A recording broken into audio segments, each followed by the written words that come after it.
Hi, thanks for stopping by and welcome to my channel. In this video, I am going to do the unboxing of Kobo Sage, and I will create a part 2 of this video where I will do the in-depth review of all the features that it comes with. So let's get started.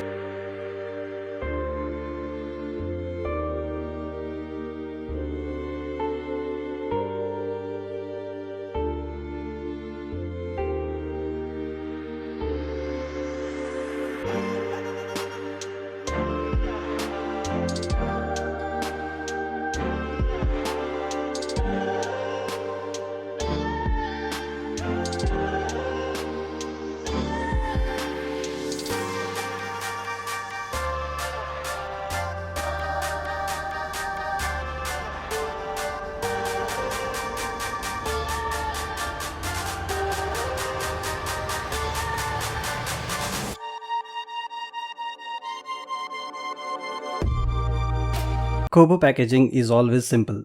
Like any product, you have a multilingual quick start guide and safety and warranty information. The default warranty is 1 year and they don't sell an extended warranty, at least here in Singapore. Other than that, you have the Sage device itself. It comes with a screen protector which you cannot retain and must be removed before using it. Let's put this aside for a moment. At the bottom of the box, there is a USB-C cable, which is a welcome addition and something a lot of people were expecting for quite some time now. Only Sage and Libra 2 have this in the entire Kobo e-reader product lineup. This will help in faster charging and data transfer to the device. Coming back to the device, in terms of specification, it has an 8-inch E-Ink Carta 1200. Wi-Fi is dual band and supports both 2.4 and 5 GHz channel, and audiobook support and stylus support as the key highlights. The form factor has a design language similar to Forma and Libra H2O model with some subtle differences which we will discuss later in this video. Before using the device, you have to remove the screen protection film that came with it. I'm not sure if you leave it, then will it work with stylus during note taking, and whether touch screen response will be as swift. In terms of weight, having owned Libra H2O previously, I did not feel Sage be heavy and bulky as most people mention it on the internet forums. It has a semi-matte finish and a screen to bezel amalgamation is perfect. The back is textured except for the power button and Kobo branding area. It gives the device a nice look. On one of the sides, you have the USB-C interface to connect to PC or Mac for charging and data transfer. Of course, you can use your existing wall socket plug if you want to leverage direct power for charging. The power button position and type are the same as previous models. In addition, you have these 4 dots which are meant for charging via power cover, which will be sold later this year. The rest of the sides are clean and there is absolutely nothing. A 3.5mm headphone jack would have been perfect to avoid dependency on Bluetooth. Now let's power on the device with the press of the button and do the initial device setup. It is recommended to create the Kobo account prior if you are a first-time user, but you can also create it during the initial setup as well. The first step, of course, is to select your language, which then brings you to the Wi-Fi setup, which is important to configure the rest of the things.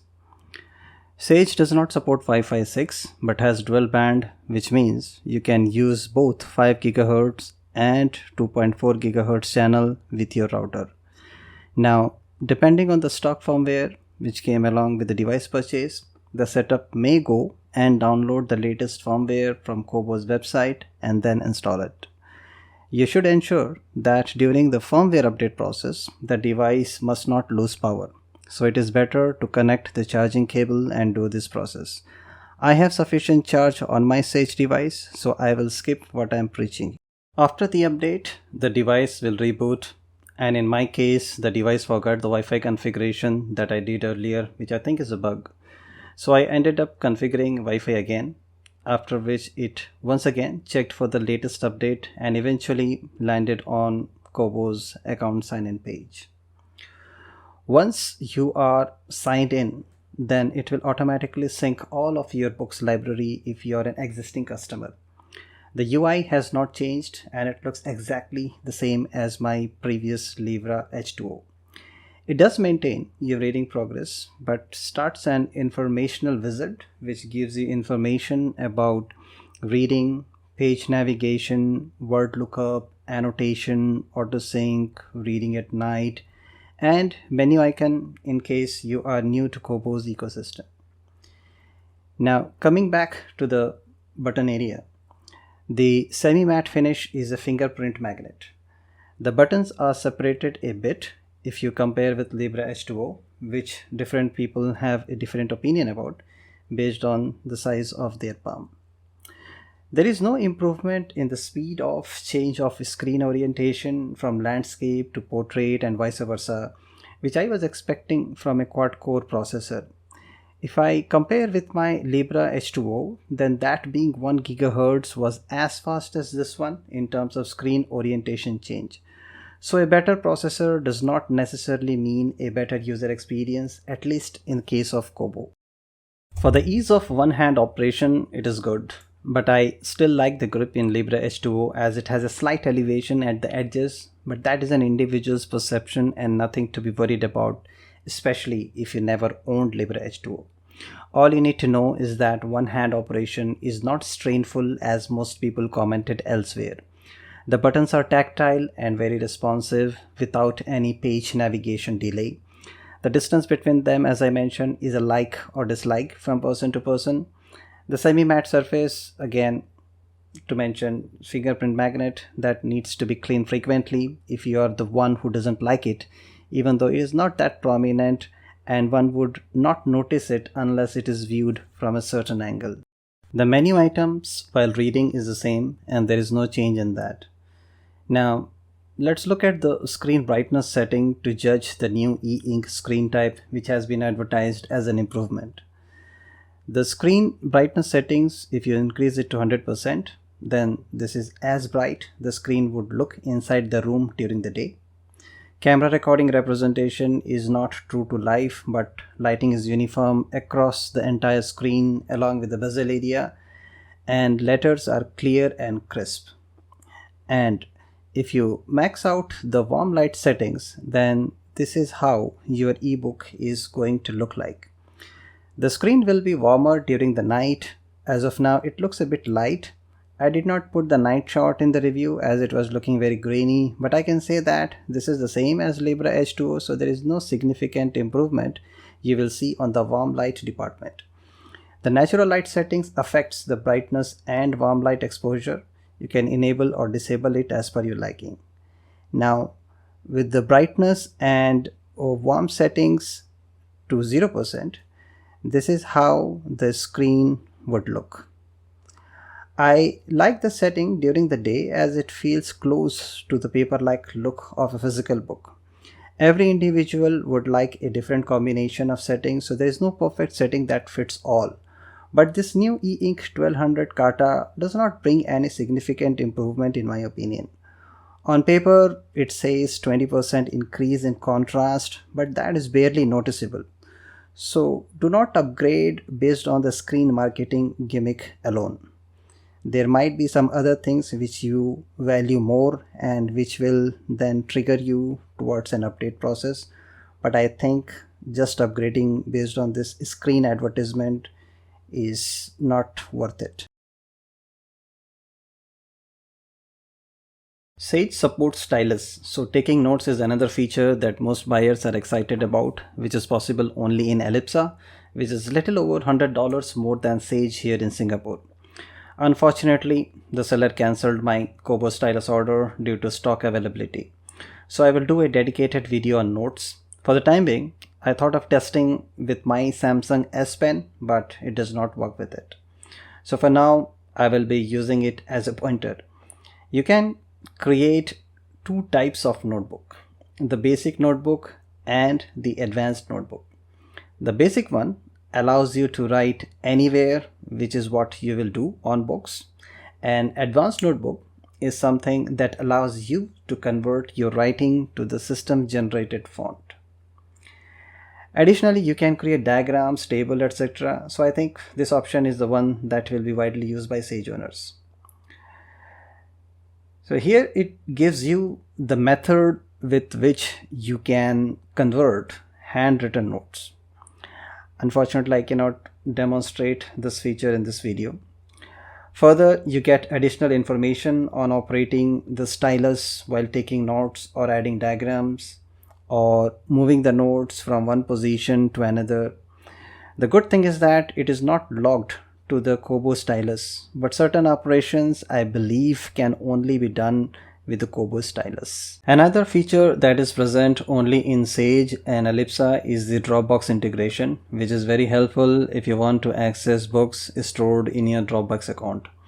Note that it will still be downloaded to your device and consume storage. The integration is simple.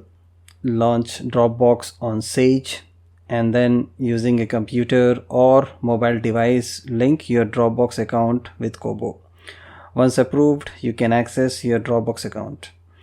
Google Drive integration would be very useful as Dropbox subscription is not wallet friendly for everyone. There is also this Pocket integration for reading articles. Not sure how many would be interested in this one. I don't use Pocket, so cannot demonstrate this feature. Under activity, you get the stats for your reading spree. There is also this award feature which is given for motivation on reaching certain milestones. Web browsing is still a beta feature and you will not see any performance improvement in Sage with the quad-core processor. The website load time even with 5 GHz Wi-Fi is slow, and browsing a website in monochrome is not appealing at all because it loads in reader mode. And another thing that I noted is if I try to browse any website, then this certificate prompt keeps coming up, and no matter what option you select, it does not affect it and keeps coming back. Now let's see another new feature, which is Bluetooth to support the audiobooks. Surprisingly, it detected my TV first, which is in another room than my earbuds. To connect, just tap on your Bluetooth device name and it will connect. It also shows the battery level of your Bluetooth device, so that is good. Once connected, you can set the default device in case you have more than one device connected. Additionally, you can block, disconnect, or completely remove the device. To do non-Bluetooth device test, I connected my Asus headset, which comes with the USB-C adapter for connection, but it did not work with that.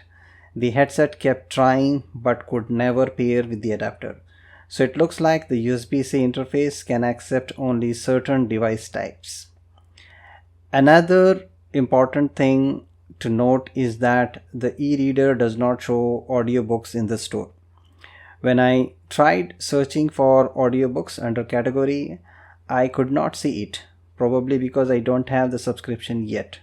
But when I log into my Kobo app on my handphone, then I can see the audiobooks category.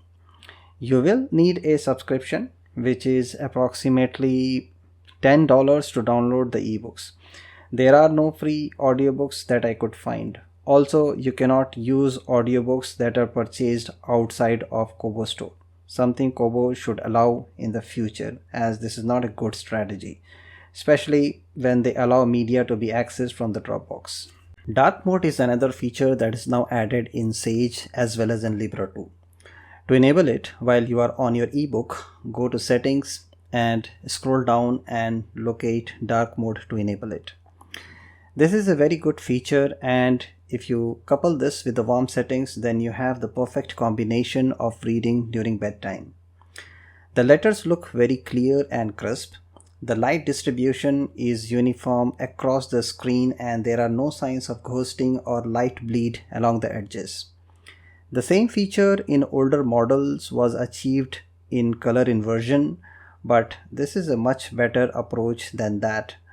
The black is not pitch black, but that's okay, and I'm sure that most Sage owners will like this feature.